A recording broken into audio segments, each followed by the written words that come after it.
मानकर चले तो आपके पास एक महीना एक हफ्ता ही होगा जिसमें आपको एग्जाम की तैयारी अच्छी तरीके से करना है। अब आपके पास इतने सारे सब्जेक्ट, अब आप कंफ्यूज कि हम लोग कैसे तैयारी करें। बस इसी वीडियो को आप लोग केवल ध्यान से देखना है। एक हफ्ते में अच्छी तरीके से अपने सब्जेक्ट में मास्टरी कर पाओगे और आप लोग अच्छे नंबर लाकर टॉपर ही बन पाओगे। तो इसके लिए आपको इस वीडियो को ध्यान से देखना है। सबसे पहले आप लोग अपनी यूनिवर्सिटी का सिलेबस गूगल में जाकर निकालें। तो सिलेबस में सबसे पहले आपको देखना है कि आपका 25 नंबर आपका सीसी को होगा। चूंकि हम लोग बात कर रहे हैं आपके मेन एग्जाम के बारे में, तो हम सीसी पेपर यहाँ पास नहीं देखेंगे। सिंपली हम लोग देखेंगे आपका टोटल पेपर कितने नंबर का बन रहा है। उसमें आपका आता है 75 नंबर आपका टोटल मार्क का आएगा और आपको पास होने के लिए 33 नंबर चाहिए। अब आप लोग यहाँ पर बीएससी कंप्यूटर साइंस वाले होंगे तो बहुत ज्यादा कंफ्यूज और डरे होंगे। बहुत ज्यादा प्रैक्टिस की जरूरत पड़ता है प्रोग्रामिंग के लिए, तो उनको घबराने कोई बात नहीं है। सबसे पहले आपको यहाँ पास देखना है कि हम पास कैसे हो पाए। उसके बाद ही जब आपके पास टाइम बचेगा तब आप लोग उनका प्रैक्टिस कर लीजिएगा। अब हम लोग यहाँ पर एग्जाम पैटर्न में देखेंगे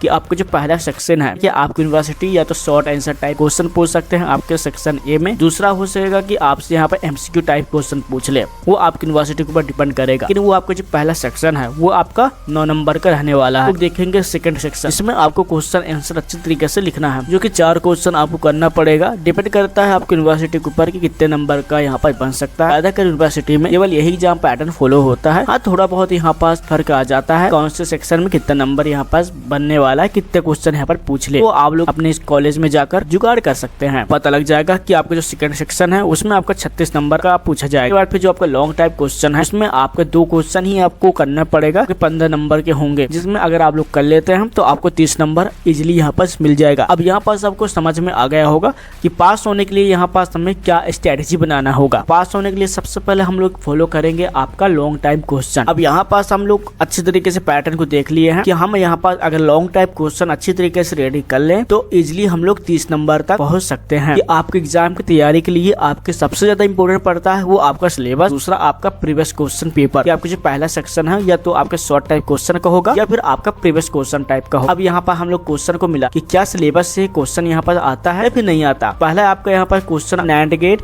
या आपका नंबर सिस्टम से यहाँ पर क्वेश्चन पूछा गया है। पहला यूनिट है उसमें आपसे 2 क्वेश्चन पूछे जाते हैं। अब यहाँ पास आप लोग नोट डाउन कर लीजिएगा कि आपका जो हर यूनिट होगा हर यूनिट से 2-2 क्वेश्चन यहाँ पर आपसे पूछा जाएगा। पहले हम लोग एनालाइज कर लेते हैं कि क्या सिलेबस से क्वेश्चन आता है या नहीं आता। जहां आप लोग को binary system, optical to binary, ये सब में परिवर्तन करने के लिए आपका जो पहला होगा ये बाइनरी, ये यहाँ पास आपसे दिया गया है। तो हम लोग यहाँ पर देखें तो ये आपका बाइनरी सिस्टम यहाँ पास बताया गया है। अब इसके नीचे हम लोग और आकर देखें तो यहाँ पर आपसे पूछा गया है तो ब्लॉक डायग्राम आपका आप किसमें आएगा, basic computer organisation. Input output होता है वो सब आपको ब्लॉक डायग्राम में पढ़ने को मिलता है। आपका जो सेकंड क्वेश्चन है error detection code, first unit से क्वेश्चन पूछा गया है। उसके बाद फिर चलिए हम लोग और आगे देख लेते हैं तो हार्डवेयर और माइक्रोग्राम अप्रोच के बारे में पूछा गया है। तो चौथा यूनिट से डायरेक्ट आपका जो प्रोसेसर और जो कंट्रोल यूनिट है उससे यहाँ पास क्वेश्चन बना हुआ है हार्डवेयर प्रोग्राम।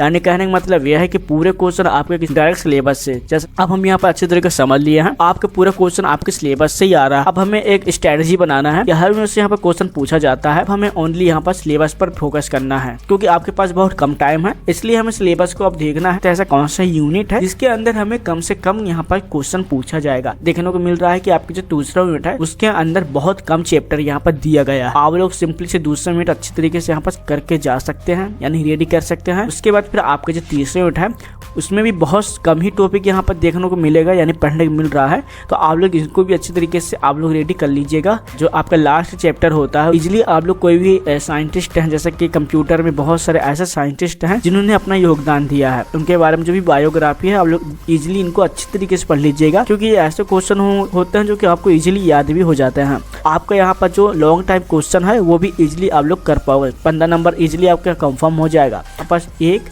और फिर यहाँ पास देखा जाए तो 2 और 3, तो हमने करीब यहाँ पर 3 यूनिट अच्छी तरीके से हम लोग यहाँ पर देख चुके हैं। हर यूनिट से आपके 2-2 क्वेश्चन यहाँ पर पूछा जाएगा। तो अगर आप लोग 3 यूनिट अच्छी तरीके से करके जाएंगे तो 6 क्वेश्चन आपका इजीली यहाँ पर रेडी हो चुका है, जो कि आप लोग को पहले ही बता रहा हूँ कि इतना काफी होता है पास होने के लिए। हो सकता है कि आप लोग और भी यहाँ पर थोड़ा बहुत स्टडी कर सकते। कौन सी यूनिट है जिनमें बहुत कम टॉपिक हमें देखने को मिलेगा। इतना होने के बाद आपको प्रीवियस क्वेश्चन को देखना है। मैं अपना यूट्यूब चैनल में प्रीवियस क्वेश्चन के बहुत सारे क्वेश्चन लेके आऊंगा जो कि आपके एग्जाम में आने वाले ही होंगे। आपके जो शॉर्ट आंसर टाइप क्वेश्चन है उनमें केवल आपको 2 ही क्वेश्चन करने को मिल रहा है। हो सकता है उसमें 15 नंबर था, इसमें आपके 12 नंबर होती है, लेकिन आपको 2 नंबर करना है। अगर आप लोग 3 यूनिट अच्छे तरीके से कर लेंगे, पूरा कंप्लीटली कर लेंगे, तो इजिली यहाँ पास 2-2 क्वेश्चन आराम से बन जाएगा, क्योंकि आपके पास 3 यूनिट रेडी है और यहाँ पर पूछा गया है केवल 2 यूनिट से 2 क्वेश्चन। तो आप लोग इनमें से कर लीजिए। जैसे कि आप लोग 5वें नंबर किए थे तो उसका आपके एक क्वेश्चन 15 नंबर आपका डन हो जाएगा। दूसरा यहाँ पास आपका फुल एडर आप लोग पहले यूनिट अच्छे तरीके से किए होंगे, इनमें से आपके 2 क्वेश्चन रेडी हो जाएंगे, तो आप 24 नंबर या फिर 30 नंबर इजिली यहाँ पर ला सकते हैं। 5 नंबर का एक क्वेश्चन होगा, आपको 8 क्वेश्चन आप लोग करेंगे 40 नंबर का। इनमें से आप लोग 6 क्वेश्चन आप लोग इजिली तरीके से करेंगे, तो आपके नंबर ये 5 नंबर का है, तो 6 पंचे 30, तो यहाँ पास आपका 30 नंबर यहाँ पास कवर हो जाएगा। 30 नंबर उधर से कवर हो जाएंगे, इजिली आप लोग अच्छे नंबर यहाँ पर ला सकते हैं, वो भी बहुत कम टाइम में, क्योंकि आपके यहाँ पास सिलेबस भी कम हो जाएगा और आप लोग अच्छे नंबर भी ला पाएंगे। आई नो कि आप लोग किस स्ट्रेटजी के बारे में बात किया, यह वीडियो आप लोग के लिए वेरी इंपॉर्टेंट रहा होगा। तो मिलते हैं नेक्स्ट वीडियो में, जब तक के लिए जय हिंद, बाय बाय।